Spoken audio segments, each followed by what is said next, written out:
A bill aimed at stopping so-called disability advocates from making money off the Americans with Disabilities Act just passed the U.S. House of Representatives. Last year, News 5 Investigates showed you how some people filed dozens of lawsuits against businesses for minor violations like missing coat hooks and restroom stalls. Chief investigative reporter Eric Ross discovered some of the people behind this wave of lawsuits didn't even have a disability. That's right, and lawmakers have noticed our series of investigations. We exposed 3 people who combined filed nearly 200 lawsuits against local businesses in Colorado, then demanded thousands of dollars to settle the cases without ever checking to see whether the alleged violation was fixed.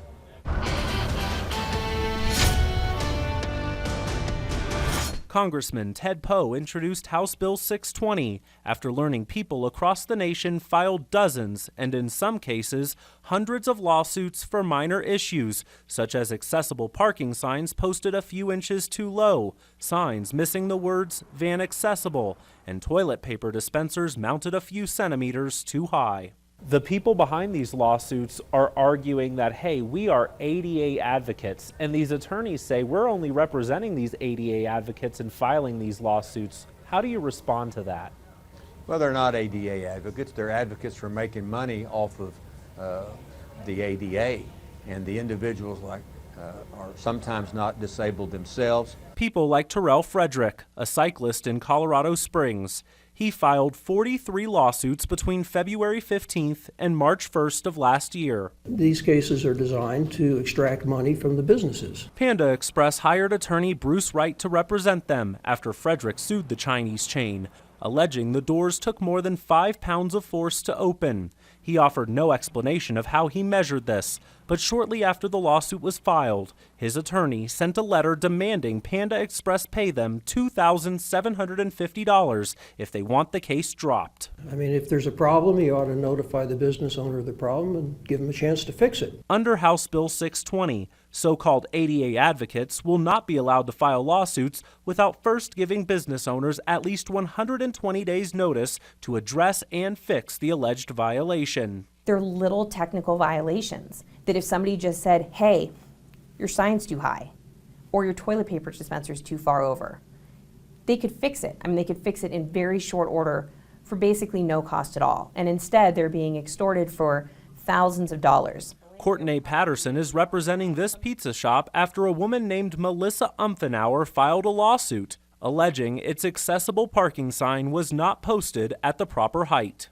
I don't know if the ADA even contemplated this kind of lawsuit. And in many of the lawsuits, the allegations laid out are the same. Only the names of the businesses are changed, something Congressman Doug Lamborn finds appalling. These drive-by lawsuits appear to me to be an abuse of the legal system. And if they don't give someone a notice time to fix the problem, a right to cure period, it sounds like they're just out for the money. Umfenauer filed more than 60 lawsuits in Colorado. A Florida man named Santiago Abreu filed 70 cases.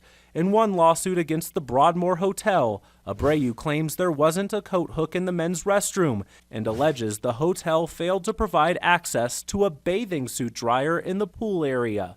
Many of the businesses sued end up settling, and the amount of money paid out is confidential. Small businesses don't have the money to fight the lawsuit in court, so most of them pay the shakedown to the attorney.